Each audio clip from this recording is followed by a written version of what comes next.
So how would you, like, if you had to lead like a just like a micro master class on the mechanics of how to properly praise somebody? Because I think for some people it's just, I said good job. Like, why are you on me about this, right? Like, how would you coach someone that is, you're giving more responsibility, they're going to have some reports, and they've never actually, no one's ever told them, like, how do you properly praise someone? Like, how would you respond to that? I don't know if there is a formal, proper way to do it outside of having Mm, a spirit of authenticity with that praise. Me personally, finding somebody doing something right, it needs to be something that's real, right? False praise is worse than no praise at all, in my opinion. And so catching somebody doing something right might seem little, but is bigger than you think. And praising people doing things right, what that does is it validates that you like those things to continue.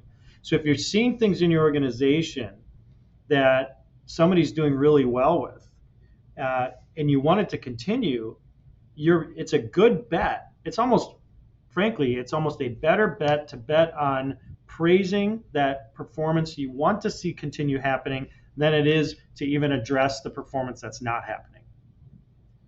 If I was to mm, bet and say mm, if I had to choose, and I could only do one of those, one would be to find all the things that people need to work on and address it and talk to them about it, or all the things that people need to mm, continue that's going well, and I had to bet on one of those, and I could only do one of them, I would absolutely bet on focusing on the positive and the strengths of what's going well.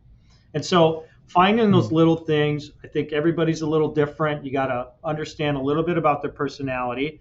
If they're more shy or reserved, it may be better mhm, one to one, taking them aside and say, hey, I've noticed, man, you've done a great job every month of cleaning these reports up. I know it's part of your job. I know it's a simple task, but man, I can't tell you, it may seem simple to you, but to get those reports every month consistently is such a big deal to me because I don't have to worry about it. I don't have to think about it. I don't have to come back to you. I don't have to do extra work. And it means a lot to me. And taking that person aside, I'm using kind of an example from maybe an accountant, right? Simple things that they would mm. feel like, well, this is just part of my job. Letting them know how it actually impacts the organization and how it impacts you in a tangible way helps connect the dots for them versus just saying, hey, great job on those reports. And they might walk away going, Mm. well, he's just looking to give me false praise. So that's what I would do. Yeah, I think it makes a lot of sense. I think it makes a lot of sense. I think that's really good advice. And now, the other side of that, and I think you would agree that what you're not saying is, always praise.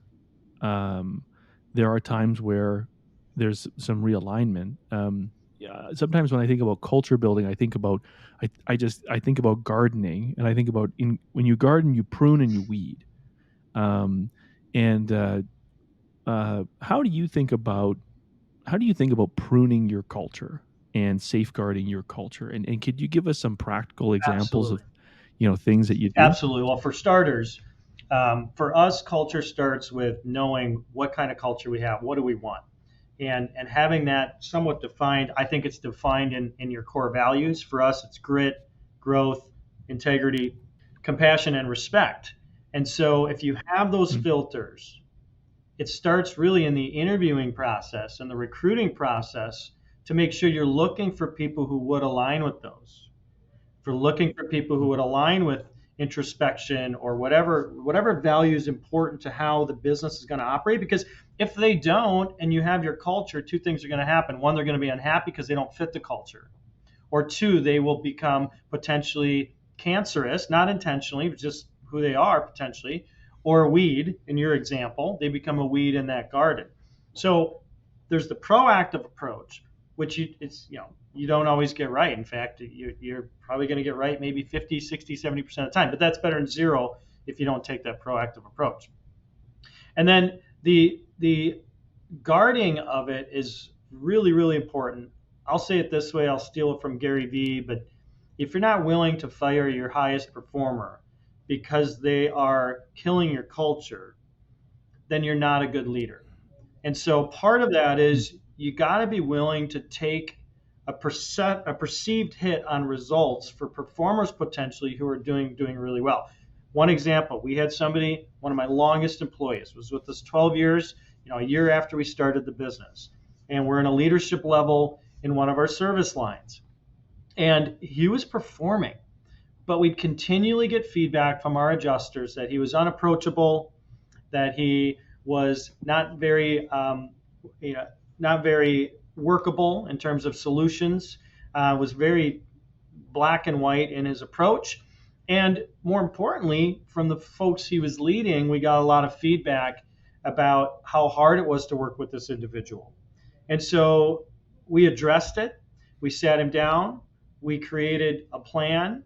We highlighted these items, and we did it for a while, over almost over a year. So we give a lot of chances, and then at some point we just had to say, you know what, the results are great, but we got to let you go. And what always happens where you really understand that you did the right thing is, I call it the collective sigh of relief that happens in an organization. There's like this, oh, we can breathe.